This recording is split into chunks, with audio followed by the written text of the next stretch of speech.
Good afternoon, good morning. My name is Mihai Dorobantu. I'm with Eaton Corporation, and I have the honor to moderate today's discussion around innovation in electrical vehicles, commercial electrical vehicles. We have a terrific panel here that I will quickly introduce so that we can get down to the business. We have 5 leaders from 5 leading companies who are going to share their perspective. And without further ado, I'm going to ask each panelist to introduce themselves and their companies. So let's start with Claire McConnell from Proterra. Good afternoon, everyone. Thank you to EDTA for having me here today. My name is Claire McConnell. I am Vice President of Strategic Partnerships at Proterra, where I lead our Proterra-powered business unit. Proterra is a leader in the design and manufacture of zero-emission, heavy-duty electric transit buses and technology solutions to power other heavy-duty electric applications, such as school buses, coach buses, and delivery trucks. Our vision is to provide clean, quiet transportation for all. Proterra products are proudly designed, engineered, and manufactured in the United States, and we currently employ more than 500 employees in our 3 offices in Silicon Valley, Greenville, South Carolina, and Los Angeles County. I'm thrilled to be here and to participate in this very important and exciting conversation. I'd be remiss if I did not open by acknowledging the challenging and unprecedented year we are all facing. The COVID-19 pandemic has upended the lives of families around the world. Yet through these hardships, it has also demonstrated the essential role that transit and transportation play in our communities. Proterra is proud to support more than 120 customers across North America, including transit agencies, airports, universities, and commercial operators that are delivering an essential service to riders day in and day out. At the same time, COVID-19 has highlighted the link between clean air and public health. Transportation remains one of the leading sources of air pollution. We've seen this in places like Los Angeles, where earlier this year, the once smog-filled skies cleared as people sheltered in place during the early days of COVID-19. We've also witnessed, just in the past few weeks, the growing signs of climate change with record-breaking heat waves and wildfires ravaging California and other parts of the United States. It is against this backdrop that the importance of zero-emission transportation has never been clearer. Delivering clean, quiet transportation for all is an opportunity to meet the needs of our communities while protecting our environment and public health, particularly for those who are most at risk from the threats of pollution. New technology is making the promise of fully electric fleets a reality. Transitioning to clean transportation is no longer just the right thing to do for our health and environment, it's also the smart thing to do for our communities. At Proterra, we are going further and faster to deliver clean, quiet transportation for all. What's working in our proven fleet of battery electric buses can work for other vehicles too. Proterra is helping to electrify vehicle categories in North America and around the globe. Through our Proterra powered business unit, we're partnering with world-class manufacturers like Thomas Built Buses, Von Hool, Daimler, Optimal EV, and BusTech to power all electric school buses, coach buses, delivery trucks, and other 100% battery electric commercial vehicles with Proterra's industry-leading technology. We're introducing new, safe, reliable battery technology and energy storage systems to power a wide range of heavy-duty commercial vehicles. And we're investing in charging infrastructure and energy fleet solutions that play such a critical role in achieving important electrification goals. What started a decade ago with the delivery of the first Proterra battery electric transit buses has grown into a new era for zero-emission transportation as communities switch to 100% clean, zero-emission fleets. This year, Proterra is celebrating a decade of experience delivering our industry-leading battery electric transit buses, and we're only getting started as we join with all of you in accelerating the transition to 100% clean transportation. Proterra is proud to join you all on this journey as we work towards our collective goal of clean, healthy communities driven by zero-emission transportation. Thank you, and I look forward to the discussion. Thank you, Claire. Brian, do you want to present yours and Daimler's perspective? Yeah, Mihai, thank you. And not sure anybody wants to follow Claire well spoken. Claire, I will say my daughter has a soccer game in Greenville, South Carolina today, so I think I'll be maybe doing a little stop by your facility. But welcome, everyone. Mihai, thank you for hosting and for having us. My name is Brian Cota. I'm the Vice President of National Accounts at Daimler Trucks North America. The Daimler brand here in North America is represented by Freightliner, Western Star, Thomas buses that Claire spoke about is on our school bus side, and we have walk-in step vans with Freightliner custom chassis. So it's a pleasure to be a part of this. We see the changing environment that's taking place, and we're certainly interested in capitalizing on that. As a part of the Daimler Global organization, we have over 200 battery electric vehicles in operation today. Here in North America, we have 40 battery electric vehicles in customer hands. We've accumulated north of 400,000 miles of real world testing with our vehicles. So we're very excited about the prospect of this technology. We're also working with Dawn and her organization at Volvo on a joint venture of fuel cell technology that we plan to bring out later in this decade. We offer natural gas vehicles today. We're looking to improve our CO2 footprint on diesel engines as well, because it is one of our goals to, one of our sustainability goals to continue to grow in this environment. So I'm looking forward to the afternoon, looking forward to the discussion. And Mihai, thank you very much. Thank you, Brian. And Duane, would you like to introduce yourself and talk a little bit about Workhorse? Yes, thank you, Mihai. And hello, everyone, and thank you for your participation today. Thank you to EDTA, sorry about that, for the opportunity to present Workhorse. I'm Duane Hughes, CEO of Workhorse Group. For those of you who may be unfamiliar with Workhorse, we're a last mile delivery technology company. The movement of goods from a transportation hub, warehouse, or even storefront location to its final delivery destination has exploded in popularity. Order fulfillment has always been the backbone of any retail business, but what customers really want these days is fast delivery. The challenge for these companies is to expedite delivery for their customers while also keeping their own costs down. So the goal of last mile delivery is to deliver items to the customer as quickly as possible while minimizing company costs. Our technology is focused around the speed and efficiencies required to achieve these goals, particularly the development and manufacture of electric vehicles for final mile commercial fleets. These vehicle platforms include both trucks and drones, which are designed to help Workhorse fleet customers improve efficiencies and operating costs to provide competitive advantages, helping increase revenue and grow market share. Speed and efficiency are all important. However, we also recognize our role and responsibility to protect our natural environment and our fellow humans' health, all while driving innovation and helping to change the way the world works.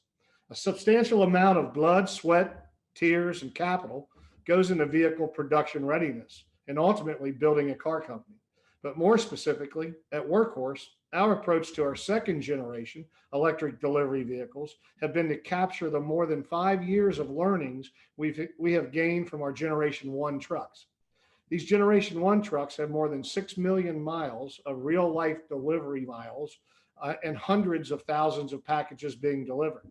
But it's not just about the vehicle learnings. It's just as important to learn our customers' business.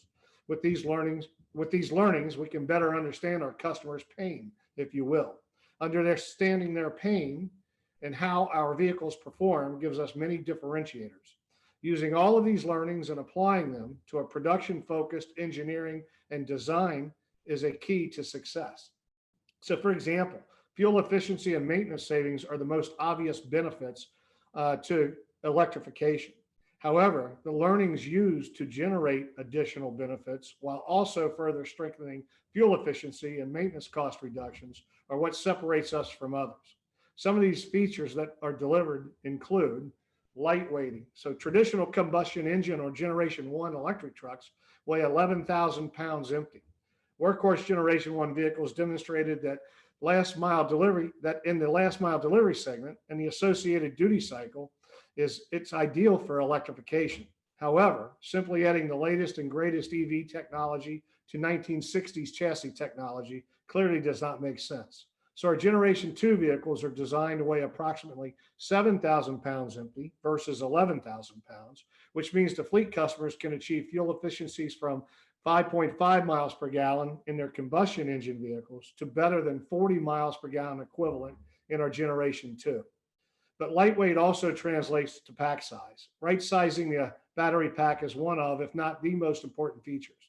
An 11,000 pound empty electric truck requires about 120 kilowatt hours of energy to guarantee a minimum 100-mile range. Let's put that into perspective. The average house in America uses 30 kilowatt hours of energy per day. So the average medium duty e-truck is the equivalent of 4 households worth of energy. And remember, 5 years ago, battery packs cost about $1,000 a kilowatt hour. So forget the ROI and TCO savings unless you could right size the pack. Imagine fleet customers who have 200 delivery vehicles at a depot. This is the equivalent of 800 households worth of energy to charge their vehicles each night. That's why our Generation 2 vehicles that weigh 7,000 pounds empty with only 71 kilowatt hours of energy on board travel more than 100 miles are yet another breakthrough. And I'll leave it at that for now. Thank you, Duane. Dawn, can you please tell us a little bit about the Volvo perspective? Sure. Thanks so much for inviting me to join you today. My name is Dawn Fenton. I'm the Vice President of Government Relations and Public Affairs for Volvo Group North America. As many of you know, the Volvo Group is one of the world's largest manufacturers of heavy-duty trucks and buses and construction equipment, as well as marine engines and generators. We have had a long-standing commitment to environmental care as a company since back into the early 70s. And as part of that, we have also had a relatively long-standing commitment to greater e-mobility. We've been manufacturing and distributing electric vehicles for well over a decade now, particularly in Europe, in our home market, where we currently today have over 5,000 electric buses running on the roads today. Last year, we launched our first all-electric FL and FE series Class 8 trucks into commercial operation. We also have electric construction equipment that is running, and even electric ferries running in Europe. And over the last couple of years, we've been continuing this journey to bring some of these products over to the North American market. And most notably, since last year, we've been working on a project you may have heard of called Volvo Lights. It is a $90 million project that is is funded by the California Air Resources Board and the South Coast Air Quality Management District, along with Volvo. And in this project, we are bringing 23 all-electric Class 8 trucks to market and having them run in commercial operation with a couple different fleets there. But what's important about this project is it's not just about bringing trucks into the marketplace, but rather this is a project that looks at the whole system approach that is needed for successful operation of electric vehicles. So this project includes over 14 partners in the project, everything from fleets, of course, and Volvo as an OEM, but we also have utilities, we have academia, we have charging infrastructure providers, local community colleges and other universities and community NGOs who are working to educate the local community about the benefits of the air quality benefits of these vehicles. So that is a project that will go on through the end of next year. It's very exciting, and you can learn more about that at lightsproject.com. But in addition, I don't know how many of you are aware that Volvo also owns the Mack brand, Mack trucks, and we just announced recently that we are going to enter commercial production of our all-electric refuse truck, the LR refuse truck. It is currently operating in commercial operation both in New York City with New York City Sanitation Department and with Republic Services in North Carolina. And we also have electric construction equipment operating right now as part of a demonstration project in California. But we've already announced that we are taking orders for that equipment that will be available next year.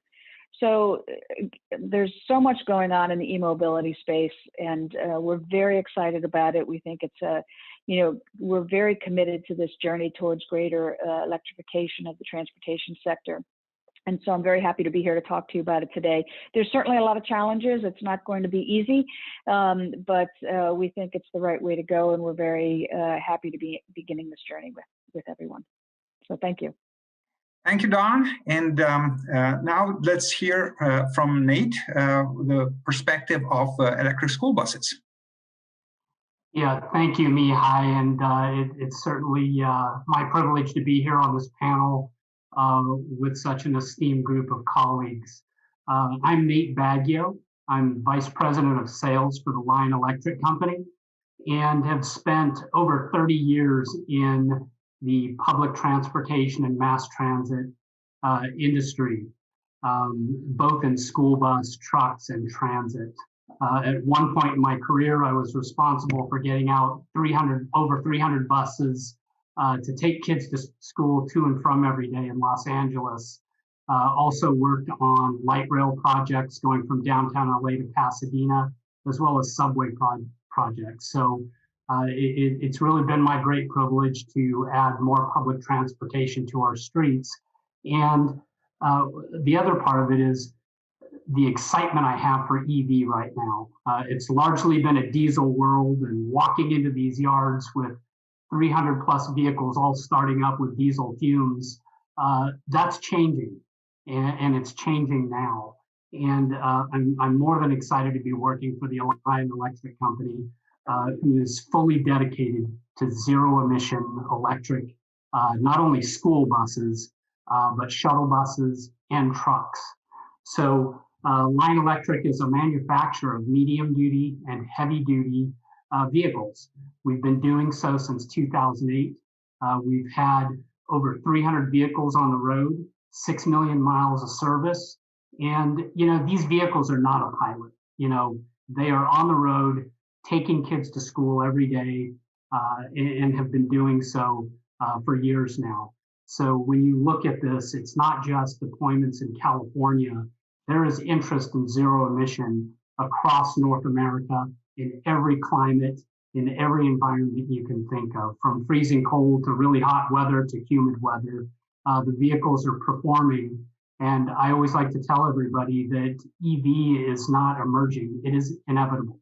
This is happening. Zero emission meets the duty cycles that are in the transportation industry today. So it's a really exciting time for folks in EV transportation. As I had mentioned before, we have a number of vehicles out there. We were the winners of the California Energy Commission grant for over 200 electric school buses that will go across the state. We were awarded the contract for the Department of General Services in the state of California for refuse trucks and Class 8 box trucks. So very exciting things. We've also had a recent announcement that we will be delivering trucks to Amazon. And again, this is not an aspirational delivery. It's happening in 2 weeks. The trucks are built, they work, they will be delivering packages across the country in a matter of weeks. You know, this is real, and we are excited about it. One of the other things I'd like to talk about is our deployment of trucks, tractor trucks. We've just sold 50 to CN up in Canada, and it's one of the largest orders we've had, and those will be on the road next year as well. So one of the other things that's unique about EV, as you look at the landscape and multiple companies, one of the things that we're really looking to do is expedite deployments, clear all the barriers out there that we need to do to change this culture of fossil fuel, greenhouse gases, and pollution to a cleaner world, to cleaner transportation. And as such, Lion has launched Lion Energy that will help fleets with infrastructure implementation, working with utilities, installing the charging equipment, and doing all the things necessary that fleets need to do so they don't have to figure it out on their own. We also have Lion Beat, which manages the telematics. Once you get these EV vehicles, they need to fit in with your fleet. You need to measure their performance. And oftentimes you need to report the performance specifically of EV. In addition, you have to train not only drivers and mechanics, but the community on what EV brings to the table. So we've established the Lion Academy, which is going to provide job training for communities urban, suburban areas across the United States and North America, but also train your technicians and drivers. These amenities don't exist anywhere in the fossil fuel world, so Lion has had to create these training and job training programs. The other thing we're doing is opening up service amenities across the United States, and it just opened up in Jacksonville, New Jersey, and we'll be opening up another one in Seattle and the Fresno area as well, so that all of these fleets have the service needs at their fingertips to take care of these new EV vehicles that are hitting the road now. So again, thank you, Mihai. Thank you, EDTA, for having me on this panel. And I look forward to the discussion and excited about talking more about EV. Okay.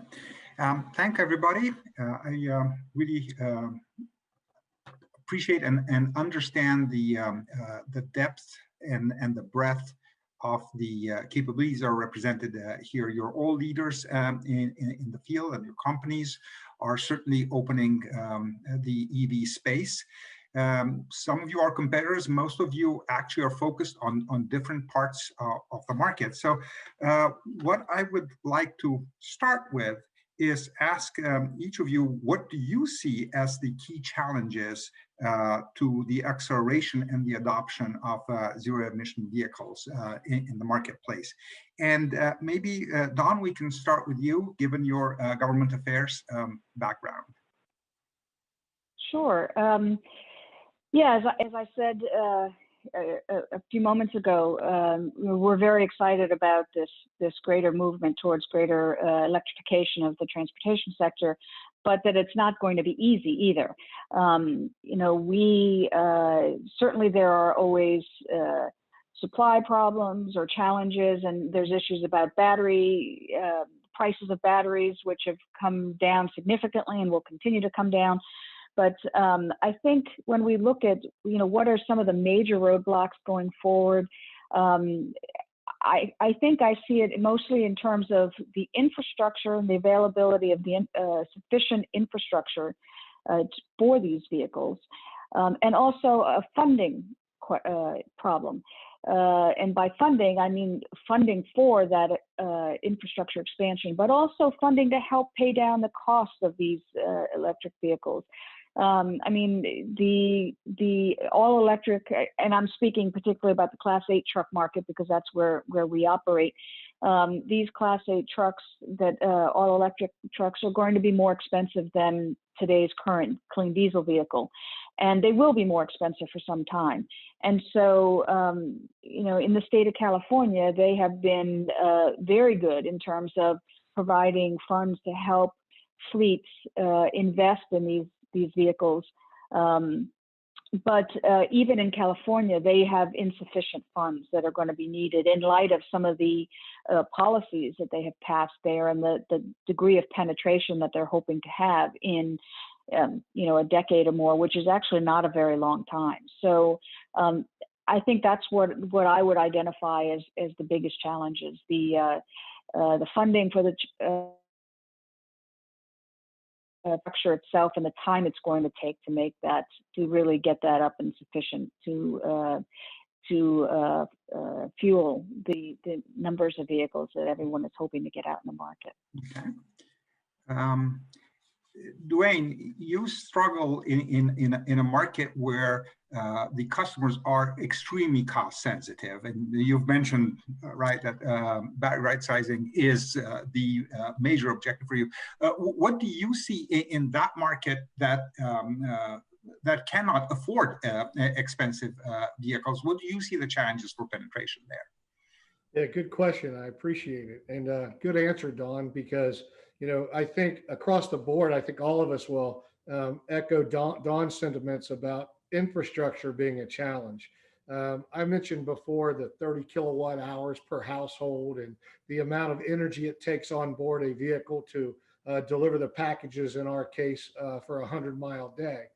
When you think about the volume there and having to, if you will, the equivalent of 800 households every night, if you have 200 trucks in a depot, putting in enough infrastructure to support the charging of those vehicles each night.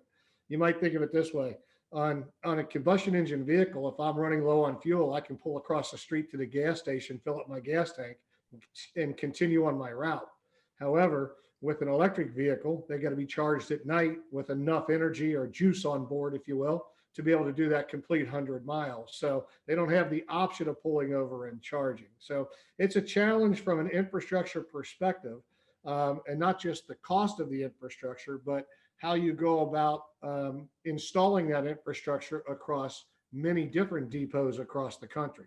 So you have fleets out there with 700 or 1,000 depots that are challenged by saying, when I acquire these vehicles and I spread them across all these depots, I want to put enough energy in, not just enough to charge the 5 or 10 or 15 vehicles that are going in that fleet today, but I have to set that depot up in order to handle a full complement of 200 units, if you will, going forward. So infrastructure is the number one hurdle. And we'll go back to this, if you will. 5 years ago, batteries cost $1,000 a kilowatt hour. Today, you should be in that $200, $250 kilowatt hour range. So from that cost perspective, it's helpful, but you want to continue to drive those costs down so that ultimately you can get to at least near parity pricing for those fleet customers in these particular business segments, so that ultimately we don't necessarily require the subsidies from those states or from the federal government, and we can compete effectively on our own. But until we're able to achieve those goals, Dawn's completely right that we need funding through those other programs and the things that are available to help these fleets adopt vehicles more quickly. Okay, thank you. Claire, Proterra has been in this business for about 10 years, and your focus was first and foremost transit. But can you comment on how do you see the challenges of scaling up so that you have enough scale to be able to overcome both the cost challenges on the vehicle level as well as some of these infrastructure challenges and that Nate mentioned in one particular case. But I think most of your customers are seeing the same type of infrastructure challenges. Yeah, so it's a great point. We have been around now for delivering buses for 10 years, and we're fortunate to be, our primary sector is transitioning rapidly to electric. Frost & Sullivan predicts that by 2025, 50% of new bus purchases will be battery electric. So we are definitely seeing a rapid transition in the transit bus space. We have had a lot of learnings from that can be applied to other areas as well, and certainly can speak to the challenges there too. I think particularly on the scaling side, we have seen that Nate spoke to energy and infrastructure.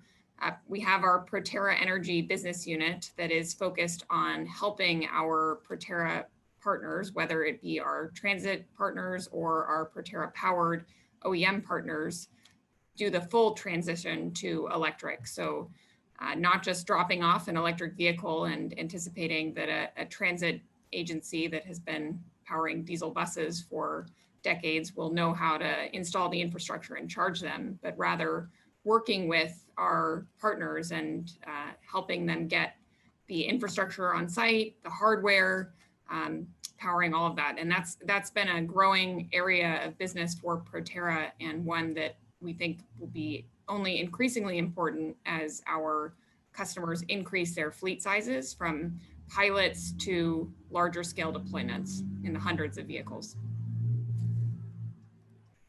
Okay, thank you. Brian, Daimler has an international footprint, and you're active here in Europe, but you're also active in Germany, and I'm sorry, you're active here in the United States, but also active in Europe, in Germany, in particular, in Japan. How do you leverage that broad experience and that broad footprint to bring product to the market here and elsewhere? Yeah, Mihai, great question. We definitely operate in all three marketplaces. We have formed a global battery electric team that is focused here in Portland, Oregon, but also has contact and communication in both Germany and Japan as well. And so while we deal with different applications, we share a lot of systems and development that we can learn from each other. Again, here in North America, we have the Freightliner Cascadia and the M2 product. We also have the school bus and custom chassis that we work with Claire's operation as well. In Europe, we have heavy duty trucks as well as buses that are operating there, and light duty vehicles that our sister company Fuso has spread throughout the globe. So we do pull from all three organizations. We do have a collective organization that they all get together and collaborate and share that information. So that's very important to the development and rollout of our products. Mihai, just to kind of go back to the original key challenge, you know, Dawn hit on CapEx and infrastructure, and I think Nate hit on some training. I think there's also some training from a dispatch perspective. And I think Duane talked about the limitation of mileages. So I think there's going to be some training. Different applications will have longer routes and how you manage what vehicles operate through within there. But tow trucks and emergency equipment, I think, are areas for training that we need to work with as well. There will likely be an accident at some point. How do we safely approach a vehicle if it isn't an accident with all the high voltage components? How do we tow that vehicle to safety? So those are some key challenges to take a look at. How can we charge effectively during low peak energy costs versus charging in the high peak where it really starts to impact the total cost of ownership? As well as battery replacement cycle. With a lot of operators, they may be on a 4-year trade cycle, so the powertrain they have is pretty easy. They're going to have to keep these vehicles longer. And how can we manage our way through battery trade cycles to ensure that we don't have a substantial maintenance expense somewhere in the middle of the operation? So there's a lot of opportunities out there, including with range, and we're all working collectively on extending that range so it's no longer an issue. Nate, your business has been built around school buses, and that's a really interesting market because everybody cares about emissions around our kids. So it's you are the poster child, if you wish, of why zero emission vehicles are important. But it is also a market that operates a lot of vehicles in some pretty financially strapped situations where municipalities don't have a lot of money. So in your business, there's a combination between incentives and subsidies and so forth. How do you see these evolving in time? And do you sort of see that we can actually square the circle, so to speak, in terms of funding a massive deployment of electric school buses? Thanks, Mihai, and that's a great question because, and it's very timely. In Maryland, Montgomery County Schools actually just put out an RFP asking the industry, how are we going to electrify, or tell us how we can electrify a fleet of 1,400 school buses at a net zero budget increase. So for the same thing we're paying now, we want 1,400 electric school buses, and we're more than happy to help them solve that. Part of the equation is really breaking down those barriers and the culture of fossil fuel in everything we transport. And that's not at Lion, it's not just school buses, but it's trucks.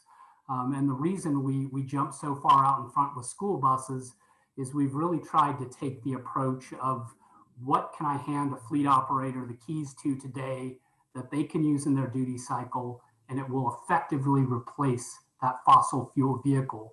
And early on, school buses made so much sense. And now it makes sense for trucks and obviously transit buses, as Claire talked about. So, you know, the big challenge is looking for ways, at least at this point, to offset those costs, vehicle to grid integration and selling that energy back to the grid, or using it for multiple purposes. We're involved in 5 different V2G projects right now, one of which is in Florida, where the vehicle not only does its normal duty cycle taking people around on the bus, but it's designed to also be plugged into a hurricane shelter so that you have emergency power. So you're really kind of taking two items, two cost items, and combining them into one, because EV opens up so many more avenues. A lot of people are already putting solar panel on their buildings, their maintenance facilities. Well, once the useful life cycle of that vehicle is up in 15 or so years, you still have a lot of usable energy in those batteries, and they can power buildings. They can absorb all that solar power and fuel microgrids. So there are a lot of different things. We have a school district customer in California that is strategically putting their infrastructure outside the fence. Again, getting back to that, breaking those barriers down. Instead of having a facility in your fuel island, he's putting it outside the fence so that he can essentially operate and generate revenue for the fueling station of the future, and is sharing that with transit agencies, private fleets to generate money. There's also selling LCFS credits in some markets where you can offset your fuel costs with those credits. So there are a lot of opportunities even today to offset the sticker price of EV as it sits today. But even if you look at the recent history of EV, the prices are dropping so dramatically, we don't see an end to that trend. And I think sooner rather than later, there really isn't going to be an excuse to buy a fossil fuel vehicle for the applications, not only that I'm talking about, but the other panelists. Okay. Thank you. Hey, all of your companies have made recent headlines with some pretty impressive accomplishments. So before we end, as a wrap up, I'd like to go around, I was going to say around the table, but around the virtual table, and ask each one of you, what was your most recent moment of pride? And what's the next moment of pride going to look like for you? So perhaps we start with Brian. Yeah, thank you, Mihai. I think the moment of pride is not only just what's taking place within Daimler, but what's taking place within the industry. It's exciting to see our customer base out there that is deeply interested in this technology, putting together sustainability programs and CO2 neutral programs and setting those targets out there. So I really see it's not just really a forced technology, but it's one that's being embraced. There's a lot of positive benefits to it. We got some work to do to make it cost effective, from a no incentive perspective, and time will help us get there. But I think that's the part. And hey, look at, the part that we'll get most excited about next in the future is starting to see larger scale adoption of this technology and effectively implementing it. So it's an exciting time period. It's been a lot of change taking place recently. There's certainly a lot of change going on right now. But I would say that would be my pride story. Thank you. Okay, thank you. Claire? Yeah, I think, I'm a little bit biased, but I'm most proud of the progress we've made in our Proterra powered business unit recently.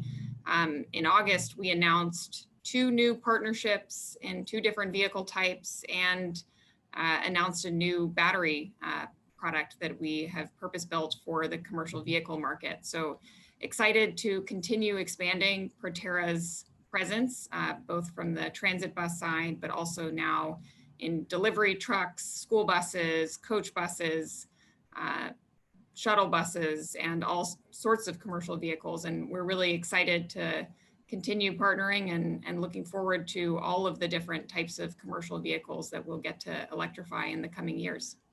Okay, thank you. Nate? I would say that my point of pride is really what we've done in the school bus market. Over 30 years ago, when I was in college, I had a job driving a school bus way back when. And that particular school district obviously still exists today, and it's coincidentally our largest customer. And it's also the largest electric school bus fleet in the country.